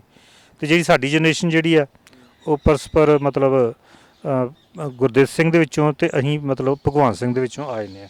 ਮੈਂ ਫਿਰ ਉਸ ਹਿਸਾਬ ਨਾਲ ਮੈਂ ਭਗਵਾਨ ਸਿੰਘ ਦਾ ਲੜਕਾ ਨਰੈਣ ਸਿੰਘ ਹੋ ਗਏ, ਨਰੈਣ ਸਿੰਘ ਦੇ ਲੜਕੇ ਅਤਰ ਸਿੰਘ ਹੋ ਗਏ, ਅਤਰ ਸਿੰਘ ਦੇ 3 ਲੜਕੇ ਹੋਏ, ਪ੍ਰੀਤਮ ਸਿੰਘ, ਹਰਚਰਨ ਸਿੰਘ ਤੇ ਜੋਗਿੰਦਰ ਸਿੰਘ। ਜੋਗਿੰਦਰ ਸਿੰਘ ਤੇ ਸਰਪੰਚ ਰਹੇ ਬਹੁਤ ਸਮਾਂ, ਤੇ ਮੈਂ ਪ੍ਰੀਤਮ ਸਿੰਘ ਦੇ ਵਿੱਚੋਂ ਆਏ ਨਾ। ਹਾਂਜੀ, ਅਸੀਂ 2 ਭਰਾ ਵਾਂ, ਮੈਂ ਮਾਈ ਸੈਲਫ ਡਾਕਟਰ ਜਸਵਿੰਦਰ ਸਿੰਘ ਤੇ ਡਾਕਟਰ ਜੈਕਰਨ ਸਿੰਘ, ਹੈ ਨਾ, ਉਹ ਤਾਂ ਬਾਹਰ ਹੀ ਆ। ਅੱਛਾ, ਫਿਰ ਤੁਸੀਂ ਇਸ ਹਿਸਾਬ ਨਾਲ ਰਣਜੀਤ ਸਿੰਘ ਦੀ ਕਿੰਨਵੀਂ ਪੀੜ੍ਹੀ ਬਣਦੇ ਹੋ? ਮੈਂ ਤਾਂ 6ਵੀਂ ਪੀੜ੍ਹੀ 'ਚ ਆਏ ਨਾ, ਮੈਂ 6ਵੀਂ ਪੀੜ੍ਹੀ 'ਚ ਆਏ ਨੇ, ਮੇਰੇ ਗਾਂ ਬੱਚੇ 7ਵੀਂ ਪੀੜ੍ਹੀ 'ਚ ਆ ਜਾਂਦੇ। ਫਿਰ ਦੂਸਰੀ ਗੱਲ ਇਹ ਹੈ ਨਾ ਕਿ ਦੇਖੋ ਹਰ ਕੋਈ ਲੋਕਾਂ ਨੇ ਕਿਹਾ ਜੀ ਮਹਾਰਾਜ ਜੀ ਸਾਡਾ ਹਾਂ, ਅਸੀਂ ਹਾਂ ਮਹਾਰਾਜ ਜੀ ਵਿੱਚੋਂ। ਸਾਡਾ ਇੱਕ ਰਿਕਾਰਡ ਆ DC ਦਫ਼ਤਰ ਦੇ ਵਿੱਚ, ਰੈਵਨਿਊ ਰਿਕਾਰਡ ਦੇ ਵਿੱਚ ਸਾਡਾ ਇੱਕ ਮਤਲਬ ਸਾਡਾ ਰਿਕਾਰਡ ਪਿਆ, ਬੜਾ ਸੇਫ ਰੱਖਿਆ ਉੱਥੇ, ਕਿ ਉਹਦੇ ਵਿੱਚ ਸੈਟਲਮੈਂਟ ਐਂਟਰੀ ਜਿਹੜੀ ਕੀਤੀ ਗਈ ਨਾ 1851-52 ਦੇ ਵਿੱਚ, ਪਹਿਲੀ ਬ੍ਰਿਟਿਸ਼ ਗੌਰਮੈਂਟ ਦੁਆਰਾ, ਤੇ 1864-65 ਦੇ ਵਿੱਚ ਹੋਈ ਹੈ, 1876-77 ਦੀ ਹੋਈ ਆ, ਤੇ 87-88 ਦੀ ਹੋਈ ਹੈ, ਤੇ ਸਭ ਤੋਂ ਇੰਪੋਰਟੈਂਟ ਜਿਹੜੀ ਹੋਈ ਆ ਉਹ ਹੋਈ ਆ 1891-92 ਦੇ ਵਿੱਚ, ਜਿਹਦੇ ਵਿੱਚ ਬੜਾ ਕਲੀਅਰ ਕੱਟ ਮਤਲਬ ਫਾਰਸੀ ਦੇ ਵਿੱਚ ਉਹ ਜਿਹੜੀ ਆ ਕਿਤਾਬ ਤਿਆਰ ਕੀਤੀ ਗਈ, ਬਕਾਇਦਾ ਜ਼ਮੀਨਾਂ ਦੇ ਨਕਸ਼ੇ, ਜਿੰਨੀ ਜ਼ਮੀਨਾਂ ਦਿੱਤੀਆਂ ਗਈਆਂ ਬਕਾਇਦਾ ਉਹਨਾਂ ਨੂੰ ਬੜੇ ਸੋਹਣੇ ਤਰੀਕੇ ਦੇ ਨਾਲ ਉਹਨਾਂ ਨੇ ਉਹ ਕਲਮਬੰਦ ਕੀਤੀ ਕਿਤਾਬ। ਰਿਕਾਰਡ ਇੱਕ ਬਣਾਇਆ ਉਹਨਾਂ ਨੇ ਹਰ ਫੈਮਿਲੀ ਦਾ, ਜਿਹੜੀਆਂ ਰਾਇਲ ਫੈਮਲੀਆਂ ਸੀ ਜਾਂ ਜਿਹੜੇ ਸੰਬੰਧਿਤ ਵਾਰਾ ਜਿਸ ਨਾਲ ਜਰਨੈਲ ਸੀ ਉਹਨਾਂ ਦਾ। ਮੈਨੂੰ ਹੋਰਨਾਂ ਦਾ ਤਾਂ ਪਤਾ ਨਹੀਂ, ਵੈਸੇ ਮੈਨੂੰ ਆਪਣੇ ਰਿਕਾਰਡ ਦਾ ਪਤਾ ਸੀ ਕਿ ਮੇਰਾ ਆਪਣਾ ਰਿਕਾਰਡ ਜਿਹੜਾ ਸੀ ਉਹ ਮਤਲਬ ਪੁਰਾਣਾ ਜਿਹੜਾ ਸਾਡੇ ਕੋਲ ਪਿਆ ਸੀ 1901-2 'ਚ ਕਢਾਇਆ ਸੀ ਉਹਨਾਂ ਨੇ, ਪਰ ਉਹਦੀ ਕੰਡੀਸ਼ਨ ਬਹੁਤ ਮਾੜੀ ਸੀ। ਫਿਰ ਮੈਨੂੰ ਦੁਬਾਰਾ ਮੌਕਾ ਮਿਲਿਆ 2010 ਵਿੱਚ ਕਢਾਉਣ ਦਾ, ਬੜੀ ਮੁਸ਼ਕਲ ਤੇ ਮਿਹਨਤ ਦੇ ਨਾਲ ਮੈਨੂੰ ਰਿਕਾਰਡ ਲੱਭਾ, ਕਿਉਂਕਿ ਰਿਕਾਰਡ ਦੇ ਵਿੱਚ ਮਿੱਟੀ ਨਾਲ ਢੱਕਿਆ ਗਿਆ ਸਾਰਾ, ਜਿੰਨਾ ਵੀ ਵੱਡਾ ਹਾਲ ਸੀ, ਬਹੁਤ ਵੱਡਾ ਹਾਲ ਜਿਹੜਾ ਸੀ ਕਿ ਉਹ ਕਦੀ ਛੇੜਿਆ ਹੀ ਨਹੀਂ, ਬਹੁਤ ਘੱਟ ਲੋਕ ਉੱਥੇ ਰਿਕਾਰਡ ਕਢਾਉਂਦੇ ਸੀ। ਉਹਦੇ ਵਿੱਚ ਕਲੀਅਰ ਲਿਖਿਆ ਕਿ ਰਤਨ ਸਿੰਘ ਜਿਹੜਾ ਸੀ ਮਹਾਰਾਜਾ ਰਣਜੀਤ ਸਿੰਘ ਦੀ ਦੂਸਰੀ ਪਤਨੀ ਦੇ ਪੇਟ ਤੋਂ ਪੈਦਾ ਹੋਇਆ। ਵੀਰ ਜੀ, ਕੈਪਟਨ ਅਮਰਿੰਦਰ ਸਿੰਘ ਨੇ ਇੱਕ ਕਿਤਾਬ ਲਿਖੀ ਸੀ, ਉਹਦੇ 'ਚ ਇੱਕ ਦਾਅਵਾ ਕੀਤਾ ਸੀ ਇਸ ਗੱਲ ਦਾ, ਔਰ ਇਕੱਲਾ ਕੈਪਟਨ ਅਮਰਿੰਦਰ ਸਿੰਘ ਨੇ ਨਹੀਂ ਕੀਤਾ, ਅਸੀਂ ਨਿੱਕੇ ਹੁੰਦੇ ਆਮ ਹੀ ਪਿੰਡ ਦੇ ਬਜ਼ੁਰਗਾਂ ਦੇ ਕੋਲੋਂ ਵੀ ਇਹ ਗੱਲ ਸੁਣਦੇ ਰਹੇ ਹਾਂ ਵੀ ਮਹਾਰਾਜਾ ਰਣਜੀਤ ਸਿੰਘ ਨੇ ਜਿਹੜਾ ਸੀ ਹਜੂਰ ਸਾਹਿਬ ਦੀ ਇਮਾਰਤ ਬਣਾਤੀ ਜੀ ਅੰਗੀਠੇ ਦੇ ਉੱਪਰ, ਤੇ ਇਸ ਕਰਕੇ ਫਿਰ ਗੁਰੂ ਸਾਹਿਬ ਜੀ ਦੇ ਉਹ ਅੰਗੀਠੇ ਉਹ ਹੁਕਮ ਅਦੁੱਲੀ ਹੋ ਗਈ, ਤੇ ਰਣਜੀਤ ਸਿੰਘ ਦੀ ਅੰਸ਼-ਵੰਸ਼ ਸੀ ਜਿਹੜੀ ਸਾਰੀ ਉਹ ਖਤਮ ਹੋ ਗਈ। ਤੇ ਆਮ ਤੌਰ ਦੇ ਉੱਤੇ ਮਹਾਰਾਜਾ ਦਲੀਪ ਸਿੰਘ ਤੋਂ ਉਸ ਤੋਂ ਬਾਅਦ ਜਿਹੜੀਆਂ ਉਹਦੀਆਂ ਅੱਗੇ ਬੱਚੀਆਂ ਹੁੰਦੀਆਂ ਨੇ ਉਹਨਾਂ ਤੱਕ ਗੱਲ ਸਿਮਟ ਜਾਂਦੀ ਹੈ। ਤੁਸੀਂ ਦਾਅਵਾ ਕਰਦੇ ਹੋ ਵੀ ਤੁਸੀਂ ਅੰਸ਼-ਵੰਸ਼ ਹੋ, ਤੁਸੀਂ ਜਿਵੇਂ ਕਿਹਾ ਵੀ ਮੈਂ 6ਵੇਂ ਥਾਂ ਦੇ ਉੱਪਰ ਹਾਂ। ਕੈਪਟਨ ਅਮਰਿੰਦਰ ਸਿੰਘ ਨੇ ਕਿਤਾਬ ਲਿਖੀ ਸੀ, ਉਹਦੇ ਵਿੱਚ ਇਹ ਦਾਅਵਾ ਕੀਤਾ ਸੀ, ਤੁਸੀਂ ਕੈਪਟਨ ਅਮਰਿੰਦਰ ਸਿੰਘ ਦੇ ਦਾਅਵੇ ਨੂੰ ਕਿਵੇਂ ਮੰਨਦੇ ਹੋ? ਫਿਰ ਦੇਖੋ ਪਹਿਲੀ ਗੱਲ ਆ ਕਿ ਮੈਂ ਦਾਅਵਾ ਕਿਉਂ ਕਰਦਾ ਵਾਂ, ਕਿਉਂਕਿ ਮੇਰੇ ਕੋਲ ਗੌਰਮੈਂਟ ਰਿਕਾਰਡ ਆ। ਫਿਰ ਰਿਕਾਰਡ ਜਿਹੜਾ ਬ੍ਰਿਟਿਸ਼ ਨੇ ਬਹੁਤ ਵਧੀਆ ਤਰੀਕੇ ਨਾਲ ਉਹਨੂੰ ਸੰਭਾਲ ਕੇ ਰੱਖਿਆ, ਬਣਾਇਆ ਤਰੀਕੇ ਨਾਲ, ਹੈ ਨਾ। ਬਟ ਜੇ ਮੈਂ ਇਹ ਆਖਾਂ, ਮੈਨੂੰ ਇਹਦੇ ਵਿੱਚ ਖੁਸ਼ੀ ਪ੍ਰਗਟ ਹੋਏਗੀ ਕਿ ਜੇ ਬ੍ਰਿਟਿਸ਼ ਨੇ ਲਿਖਤਾ ਵਾ ਕਿ ਰਤਨ ਸਿੰਘ ਜਿਹੜਾ ਮਹਾਰਾਜਾ ਰਣਜੀਤ ਸਿੰਘ ਦੀ ਦੂਸਰੀ ਪੀੜ੍ਹੀ 'ਚੋਂ ਦੂਸਰੀ ਪਤਨੀ ਦੇ ਪੇਟ ਤੋਂ ਪੈਦਾ ਹੋਇਆ ਸੀ, ਤਾਂ ਫਿਰ ਤਾਂ ਸਾਡਾ ਕੋਈ ਨੂਰ ਤੇ ਹੱਕ ਬਣਦਾ ਵਾ। ਫਿਰ ਤਾਂ ਬ੍ਰਿਟਿਸ਼ ਸਾਨੂੰ ਕੋਈ ਨੂਰ ਹੋਇਆ, ਚਾਹੇ ਜਿੰਨੇ ਵੀ ਰੈਲਿਕਸ ਜਿਹੜੇ ਲਾਹੌਰ ਦਰਬਾਰ ਤੋਂ ਲੈ ਕੇ ਗਏ ਆ, ਅਸੀਂ ਸੈਂਟਰ ਗੌਰਮੈਂਟ ਰਾਹੀਂ ਮੰਗ ਕੀਤੀ ਵੀ ਅਤੇ ਕਰਦੇ ਰਹਾਂਗੇ। ਸਾਡਾ ਰਿਕਾਰਡ ਇਹ ਗਵਾਹੀ ਭਰਦਾ ਕਿ ਬ੍ਰਿਟਿਸ਼ ਕਹਿੰਦੇ ਕਿ ਬ੍ਰਿਟਿਸ਼ ਦੇ ਕਦੀ ਝੂਠ ਨਹੀਂ ਬੋਲਦੇ ਸੀ, ਬ੍ਰਿਟਿਸ਼ ਦੇ ਰਾਜ 'ਚ ਕਦੀ ਸੂਰਜ ਛਿਪਦਾ ਨਹੀਂ। ਮਤਲਬ ਉਸ ਆਧਾਰ 'ਤੇ ਅਸੀਂ ਕਲੇਮ ਕਰਾਂਗੇ ਔਰ ਕਰਦੇ ਪਏ ਹਾਂ। ਨਹੀਂ, ਮੈਂ ਜਿਹੜੀ ਗੱਲ ਆਪਾਂ ਉਹ ਕੋਹੀਨੂਰ ਹੀਰੇ ਵਾਲੇ ਬਾਅਦ 'ਚ ਆਵਾਂਗੇ, ਪਹਿਲਾਂ ਕੈਪਟਨ ਅਮਰਿੰਦਰ ਸਿੰਘ ਦੇ ਦਾਅਵੇ ਵਾਲੇ ਦੱਸ ਕਰੋ। ਇਹਨਾਂ ਨੇ ਜਾਣਬੁੱਝ ਕੇ ਨਾ ਪਰਿਵਾਰਾਂ ਨੂੰ ਖਤਮ ਕਰਨ ਬਾਰੇ ਇਹਨਾਂ ਮਤਲਬ ਕਹਾਣੀਆਂ ਘੜੀਆਂ ਗਈਆਂ ਕਿ ਅੱਜ ਤੱਕ ਵੀ ਉਹ ਹੁੰਦਾ ਰਿਹਾ ਕਿ ਜ਼ਿਆਦਾ ਉੱਧਰ ਲਾਹੌਰ ਦੇ ਵਿੱਚ ਹੀ ਇਹਨਾਂ ਦਾ ਗੁਣਗਾਨ ਹੁੰਦਾ ਰਹੇ। ਇੱਧਰ ਸਾਡੇ ਕੋਲ ਫੋਟੋ ਚਾਹੀਦੀ ਆ, ਜਿਹੜਾ ਕੋਈ CM ਬਣੇ ਮਗਰ ਮਹਾਰਾਜਾ ਰਣਜੀਤ ਸਿੰਘ ਦੀ ਫੋਟੋ ਲਾ ਲੇ ਕਿ ਹਾਂ ਵੀ ਅਸੀਂ ਜਨਤਾ ਨਾਲ ਇਹ ਵਾਅਦਾ ਕਰਦੇ ਵੀ ਅਸੀਂ ਤੁਹਾਨੂੰ ਮਹਾਰਾਜਾ ਰਣਜੀਤ ਸਿੰਘ ਵਰਗਾ ਰਾਜ ਦੇਵਾਂਗੇ। ਅਤੇ ਤੁਸੀਂ ਦੇਖ ਹੀ ਲਿਆ, ਅਸੀਂ ਵੀ ਦੇਖਦੇ ਪਏ ਹਾਂ ਹਾਂਜੀ ਕਿ ਮਹਾਰਾਜਾ ਰਣਜੀਤ ਸਿੰਘ ਵਰਗਾ ਰਾਜ ਦੇ ਰਹੇ ਆ, ਹਾਂਜੀ ਕਿਸ ਤਰ੍ਹਾਂ ਦੇ ਰਹੇ ਆ, ਹਾਂਜੀ। ਅਤੇ ਬਾਕੀ ਸਾਨੂੰ ਇਹਦੇ ਵਿੱਚ ਕੋਈ ਐਡੀ ਨਹੀਂ ਹੈਗੀ। ਜੇ ਕੈਪਟਨ ਨੇ ਲਿਖਤਾ ਆਪਣੀ ਕਿਤਾਬ 'ਚ, ਅਤੇ ਹੋ ਸਕਦਾ ਕੈਪਟਨ ਅਮਰਿੰਦਰ ਸਿੰਘ ਹੋਰਾਂ ਨੂੰ ਕੋਈ ਭਵਿੱਖਬਾਣੀ ਹੋਈ ਹੋਵੇ, ਹਾਂਜੀ। ਇਸ ਤਰ੍ਹਾਂ ਦੀ ਕੋਈ ਗੱਲ ਨਹੀਂ ਹੈ ਨਾ ਸਾਡੀ। ਤੁਸੀਂ ਕੋਈ ਰਾਬਤਾ ਕਾਇਮ ਕੀਤਾ ਕੈਪਟਨ ਅਮਰਿੰਦਰ ਸਿੰਘ ਨਾਲ? ਮੈਂ ਕੈਪਟਨ ਅਮਰਿੰਦਰ ਗੁਰਜੀਤ ਸਿੰਘ ਔਜਲੇ ਨੂੰ ਮੈਂ ਬੇਨਤੀ ਕੀਤੀ ਕਿ ਮੈਨੂੰ ਇਸ ਕਿਤਾਬ ਦੇ ਰਿਲੇਟਿੰਗ ਮੈਨੂੰ ਕੈਪਟਨ ਅਮਰਿੰਦਰ ਸਿੰਘ ਨਾਲ ਬੁਲਾਇਆ ਜਾਵੇ, ਔਰ ਵਿਦਨ ਵੀਕ ਹੀ ਇੱਕ ਮੀਟਿੰਗ ਇੱਥੇ ਅੰਮ੍ਰਿਤਸਰ ਦੇ ਵਿੱਚ ਕੋਟ ਰੋਡ ਤੇ ਆ ਆਪਣਾ ਇਹਨਾਂ ਦਾ ਕੋਈ ਰਿਸ਼ਤੇਦਾਰ ਦਾ ਨਸ਼ਹਿਰਾ ਹਾਊਸ, ਬਕਾਇਦਾ ਉੱਥੇ ਕੈਪਟਨ ਅਮਰਿੰਦਰ ਸਿੰਘ ਉਹਨਾਂ ਨਾਲ ਮੇਰਾ ਗੱਲਬਾਤ ਹੋਈ, ਬੜੇ ਚੰਗੇ ਮਾਹੌਲ 'ਚ ਹੋਈ ਔਰ ਮੰਨੇ। ਔਰ ਇਹ ਉਹਨਾਂ ਨੇ ਵੀ ਕਿਹਾ ਕਿ ਮਹਾਰਾਜਾ ਰਣਜੀਤ ਸਿੰਘ ਨੇ ਆਪਣੀ ਮਾਂ ਦਾ ਕਤਲ ਕੀਤਾ। ਮੈਂ ਜੀ ਇਹ ਕਿਤੇ ਲਿਖਿਆ ਹੀ ਨਹੀਂ, ਤੁਸੀਂ ਕਿੱਥੋਂ ਲੈ ਲਿਆ ਜੀ? ਉਹ ਹਰੀ ਰਾਮ ਗੁਪਤੇ ਨੇ। ਮੈਂ ਜੀ ਦੇਖੋ, ਸਦਾ ਕੌਰ ਜਿਹੜੀ ਸੀ ਨਾ, ਸਦਾ ਕੌਰ ਇਹ ਬਹੁਤ ਕਲੈਵਰ ਲੇਡੀ ਸੀ। ਉਹ ਨਹੀਂ ਚਾਹੁੰਦੀ ਸੀ ਕਿ ਜਿਹੜੀ ਰਾਜ ਕਵਰ ਜਿਹੜੀ ਆ ਉਹ ਮਹਾਰਾਜਾ ਰਣਜੀਤ ਸਿੰਘ ਉਹਦੇ ਕਹਿਣ ਦੇ ਹੀ ਚੱਲੇ, ਕਿਉਂਕਿ ਇੱਕ ਤਾਂ ਇਹਨੇ ਆਪਣੇ ਘਰ ਵਾਲੇ ਦਾ ਬਦਲ ਲੈਣਾ ਸੀ ਇਹਨੇ ਸਦਾ ਕੌਰ ਨੇ, ਅਤੇ ਦੂਸਰਾ ਇਹਨੇ ਮਤਲਬ ਜੇ ਕਿਤੇ ਹੋਇਆ ਹੀ ਹੋਏਗਾ, ਮੈਂ ਤਾਂ ਨਹੀਂ ਸਹਿਮਤ ਹੈਗਾ, ਮੈਂ ਤਾਂ ਇਸ ਚੀਜ਼ ਨਾਲ ਬਿਲਕੁਲ ਸਹਿਮਤ ਨਹੀਂ ਹਾਂ ਕਿ ਮਹਾਰਾਜਾ ਰਣਜੀਤ ਸਿੰਘ ਆਪਣੀ ਮਾਂ ਦਾ ਕਤਲ ਕੀਤਾ। ਉਹ ਇਹਨੇ ਮਰਵਾਇਆ ਜ਼ਰੂਰ ਹੋਏਗਾ ਸਦਾ ਕੌਰ ਨੇ, ਗਲਤ ਮਤਲਬ ਉਹਨੂੰ ਗਾਈਡ ਕਰਕੇ ਮਹਾਰਾਜਾ ਰਣਜੀਤ ਸਿੰਘ ਨੂੰ।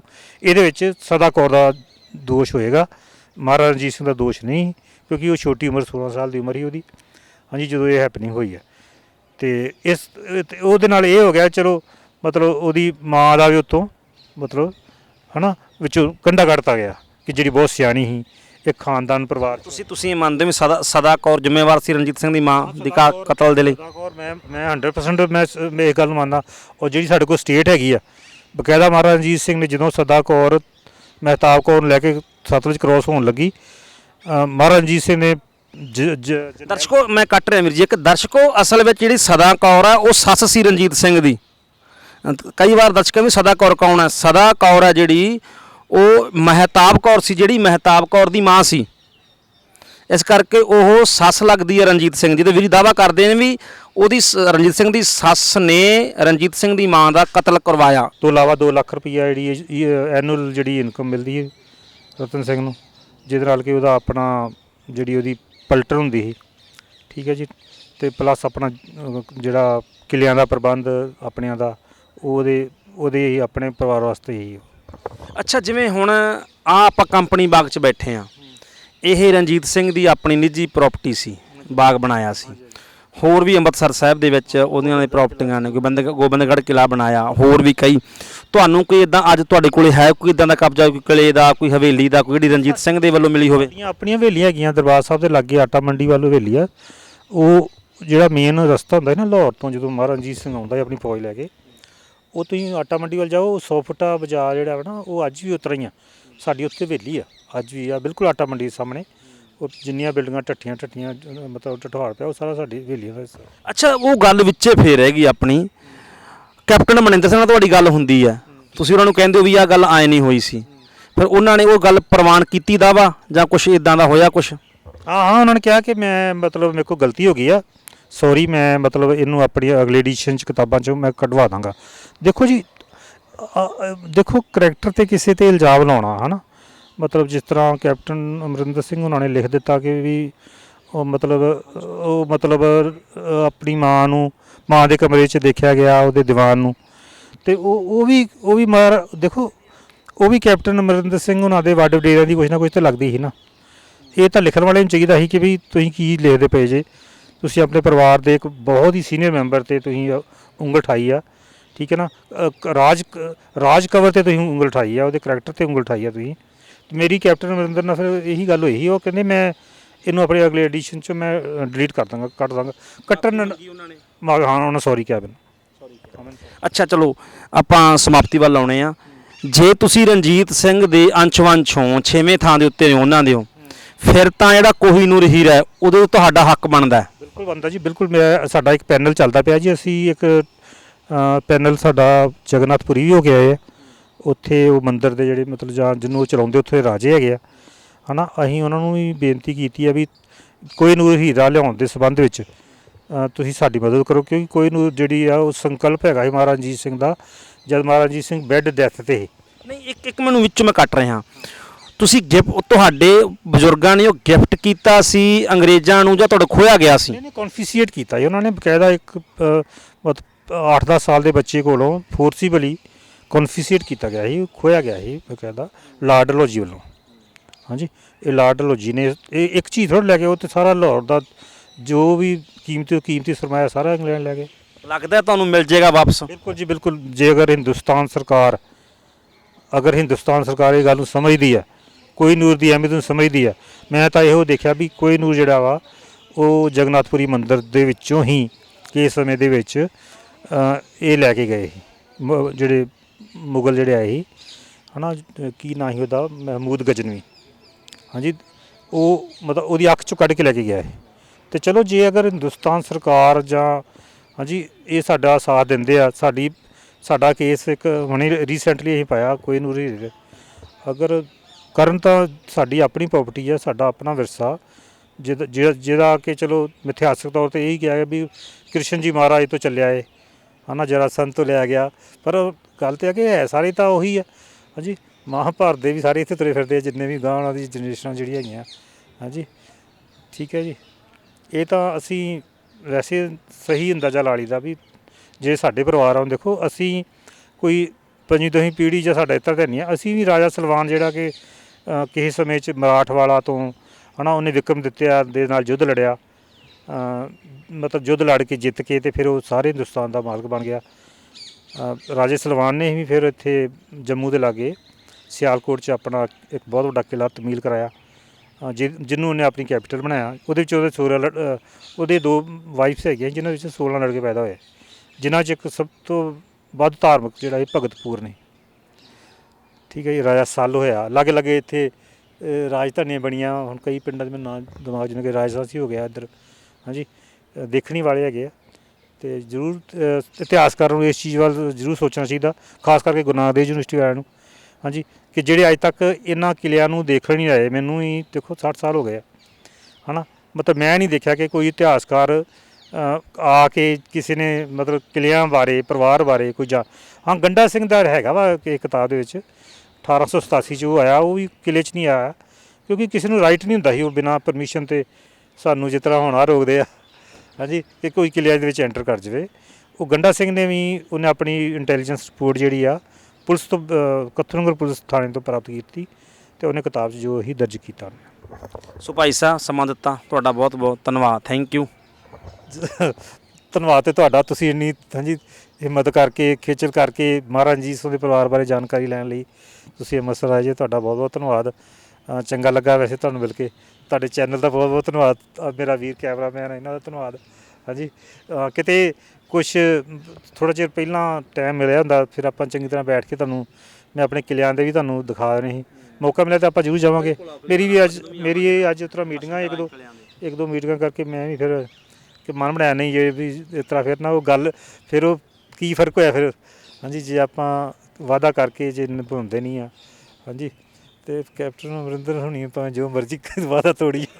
ਬਿਲਕੁਲ ਠੀਕ ਹੈ ਵੀਰ ਜੀ, ਧੰਨਵਾਦ ਤੁਹਾਡਾ ਬਹੁਤ ਬਹੁਤ। ਹਾਂ, ਸੋ ਦਰਸ਼ਕੋ, ਇਹ ਸਨ ਵੀਰ ਡਾਕਟਰ ਜਸਵਿੰਦਰ ਸਿੰਘ ਜੀ, ਜਿਨ੍ਹਾਂ ਦਾ ਦਾਅਵਾ ਹੈ ਕਿ ਰਣਜੀਤ ਸਿੰਘ ਦੀ 6ਵੀਂ ਅੰਸ਼ਵੰਸ਼ ਨੇ ਰਿਕਾਰਡ ਦੱਸਿਆ ਉਹਨਾਂ ਨੇ। ਜਿਵੇਂ ਤੁਹਾਨੂੰ ਕਿੰਨਾ ਭਰੋਸਾ ਹੈ ਕਿ ਨਹੀਂ, ਇਹ ਤੁਹਾਡੇ ਦਰਸ਼ਕਾਂ ਦੇ ਉੱਤੇ ਛੱਡਦੇ ਹਾਂ ਅਸੀਂ। ਉਹ ਵਿਦ ਪ੍ਰੂਫ ਵਿਦ ਰਿਕਾਰਡ ਇਹ ਕਹਿ ਰਹੇ ਨੇ। ਸੋ ਤੁਹਾਨੂੰ ਸਾਡਾ ਐਪੀਸੋਡ ਕਿੱਦਾਂ ਦਾ ਲੱਗਾ ਜ਼ਰੂਰ ਦੱਸੋ। ਮੈਂ ਸੁਖਵੀਰ ਸਿੰਘ ਚੈਨਾ, ਪੰਜਾਬ ਨਿਊਜ਼ ਲਈ ਅੰਮ੍ਰਿਤਸਰ ਸਾਹਿਬ ਤੋਂ। ਧੰਨਵਾਦ।